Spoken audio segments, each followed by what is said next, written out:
kelelap. Kelelap ya. Nah, jadi seperti itu dia. Nah, jadi berikut akan kita lakukan perawatan supaya tanaman ini nantinya bisa pulih seperti yang lainnya tuh. Yang lain tuh udah menghijau.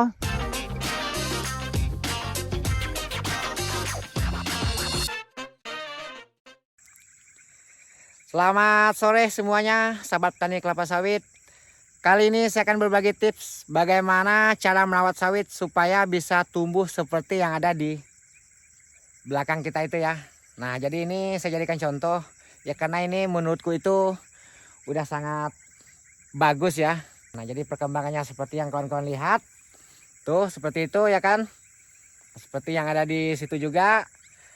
Nah, jadi bagaimana dan apa saja solusinya supaya yang lainnya nantinya bisa jadi seperti yang itu ya kan, yang teman-teman lihat. Nah, selengkapnya yuk ikutin terus video ini. Nah, seperti ini. Ini kan kebetulan hujan tadi nih. Nah, jadi ini genangan sementara.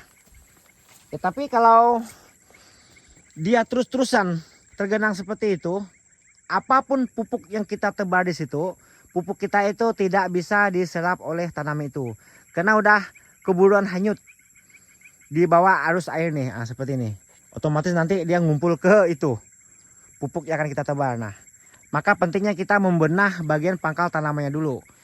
Nah, sebenarnya itu saja sih solusinya. Jika tanaman kita itu tidak bisa tumbuh seragam dan menghijau. Nah, ini teman-teman bisa lihat. Nah, itu kawan kita ada yang sedang melakukan pembenahan bagian pangkalnya. Nanti akan saya peragakan juga ya. Bagaimana cara kita melakukannya. Karena caranya sangat sederhana. Maka saya bisa tunjukkan kepada kawan-kawan. Tidak rumit. Hanya dengan cara dicangkul ya. Nah, saya cangkul. Jadi seperti apa cara nyangkulnya nanti di akhir video ini ada saya akan tunjukin kepada kawan-kawan. Seperti apa cara kita nyangkulnya. Apa saja yang kita buat. Otomatis tapak timbun. Nah, jadi seperti apa tapak timbun. Nah, nanti teman-teman lihat juga. Ini contohnya. Nah, ini yang udah rapi ya dulunya ya. Udah rapi karena adanya parit cacing. Nah, seperti itu. Ya kan? Nih, kita lihat juga di bagian ini. Ada parit cacingnya. Nah, jadi airnya itu ngumpul ke parit tengah ini. Sehingga pangkal tanaman ini tidak terendam lagi. Nah, sedangkan yang di sini, walaupun dia udah ada parit cacingnya, parit pembuang airnya, tapi masih aja ada yang menguning. Nah, jadi apa sebabnya? Lalu kita cek. Yuk kita cek dekat-dekat. Nih sebabnya ya. Tuh. Masih ada genangan air. Nah, ini yang penting kita perbaiki ya. Yang penting kita rawat, kita benah bagian sekitar pangkal tanaman ini. Ini kalau tidak kita cangkul, tidak kita timbun, nggak akan mungkin nanti ini bisa menghijau. Ya gini-gini aja dia, agak-agak menguning gini ya kan. Tuh contohnya juga. Tuh. Ditambah lagi lahannya agak-agak berpasir ya kan. Ya namanya lahan mineral rawa-rawa itu ya pasti ada pasirnya. Tuh menguning ya kan. Menguning. Nanti akan kita buat yang namanya tapak timbun nantinya yang ini. Supaya bisa mengikuti yang di depan sana nantinya. Nih akan kita benah nantinya. Ini contoh yang hijaunya. Jadi seperti apa pangkal tanamannya. Kalau yang menghijau seperti itu. Tuh kan mengering nih. Tidak ada air. Ya. Seperti itu. Tuh. Padahal bibitnya sama besarnya dulunya ya kan. Ini hijau. Ya karena dia tidak ada air. Tuh seperti itu ya kan. Pupuknya sama ya kan. Dosis pupuknya sama. Tapi kenapa yang ini bisa hijau. Nah, sedangkan yang ini kecil pohonnya. Nah, kenapa ini kecil. Nah tuh ada genangan air ya kan. Ada genangan air. Nah tuh contohnya. Itu kenapa bisa kecil. Karena genangan air. Nah ya kan ini masalahnya ini. Jadi jangan sepele nih.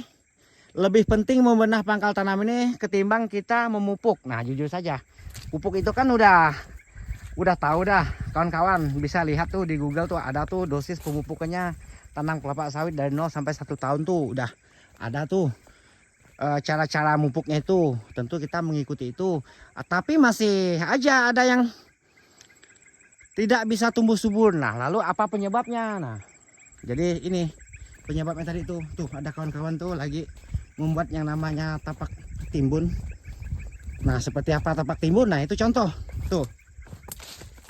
Nah, ini udah sore ya, mungkin agak-agak kabut. Nah, seperti ini ya kan. Nah, mana bisa hijau nih kayak gini kalau tidak dibenahin pangkal tanam ini, karena airnya standby di situ. Nah, tidak bisa lari ya kan. Maka ditimbun supaya ini tidak terendam. Nah, tuh ada yang kongsi itu berdua itu katanya bisa kongsi juga duit ya katanya, satu pohon tuh biar adil katanya. Oh nih pengawasnya nih. Kalau ibu-ibu yang ngawas nih hati-hati nih ya, tidak bisa meleset. Nah, ini yang belum dilakukan ya kan.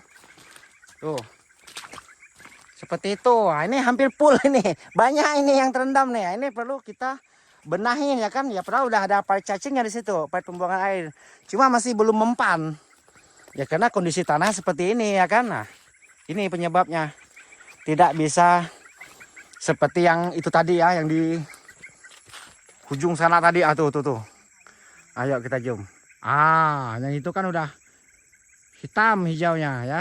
Cuman agak sore ya, mungkin kurang jelas. Ditambah lagi ini HP-nya, mohon maaf juga ya, kurang top share kameranya karena cuaca juga. Nah, itu ya nih. Biasanya tuh setelah kita benah ini bagian pangkal tanam ini ya, nanti 3 minggu tuh udah jelas ya. Jelas hasilnya seperti ini. Nah nih, seperti itu. Ini kan karena dia kering nih, maka dia bisa hijau. Nah, seperti itu dia. Contohnya yang tidak digenangi air bagian pangkal tanamannya. Tuh, semua udah cantik-cantik dah. Nah, jadi berikut akan saya lakukan sendiri ya. Bagaimana cara saya melakukannya supaya tanam ini bisa jadi seperti yang itu ya nantinya. Yakin itu. Yang kayak gitu misalnya kan. Yakin bisa jadi seperti yang teman-teman lihat di situ. Nah, ini kan, ini yang perlu dibenah. Tuh, kroyok-kroyok lagi itu.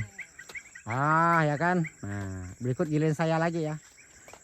Supaya saya tidak jadi penonton ya. Jadi saya akan ikut melakukannya juga supaya pengalaman kita itu bisa puas. Nah, jadi bisa merasakannya juga. Nah, ini kan tidak bisa dipupuk ini. Walaupun bisa dipupuk, pupuk itu langsung hancur ya karena adanya air di situ. Ditambah lagi ini tidak ada oksigen ya. Nah, dia jenuh air nih. Akhirnya dia tuh apa namanya tuh kelelap. Kelelap ya. Nah, jadi seperti itu dia. Nah, jadi berikut akan kita lakukan perawatan supaya tanam ini nantinya bisa pulih seperti yang lainnya tuh. Yang lain itu udah menghijau karena adanya parit ya. Udah kita buat parit pembuangan air. Nah, seperti itu. Teman-teman bisa lihat udah mulai menghijau. Sedangkan yang ini tadi, yang ini ya masih tetap menguning. Kenapa bisa begini? Ya karena airnya masih menampung di sini. Ya harusnya airnya dialirin atau kita timbun ini, kita timbun pakai tanah. Nah, jadi seperti itu solusinya untuk mengatasi tanaman kelapa sawit yang selalu tumbuh seperti itu. Nah, berikut akan kita lakukan perawatan pada tanaman kelapa sawit yang terendam seperti ini ya kan. Nah, solusinya kita akan cangkul ini ya, seolah seperti bikin tapak timbun ya, supaya air ini bisa lari nantinya karena tanahnya lebih tinggi di bagian sininya. Nah, jadi caranya begini, kira-kira aja sekitar 2 meter atau 1,5 meter karena ini pohon masih kecil ya. 1,5 meter udah cukup. Tanah ini akan kita pindah ke pangkal tanaman ini. Nah, jadi seperti itu solusinya. Berikut mulai kita lakukan.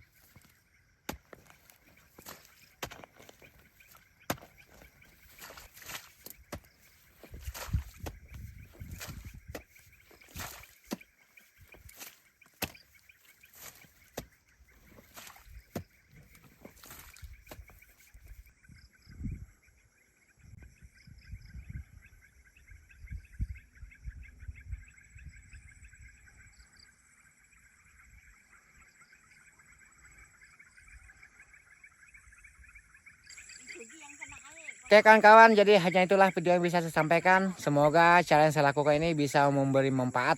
Semoga kawan-kawan bisa tambah semangat jika tanaman kelapa sawitnya pada subur-subur. Salam sukses, tetap semangat untuk para sahabat petani mandiri.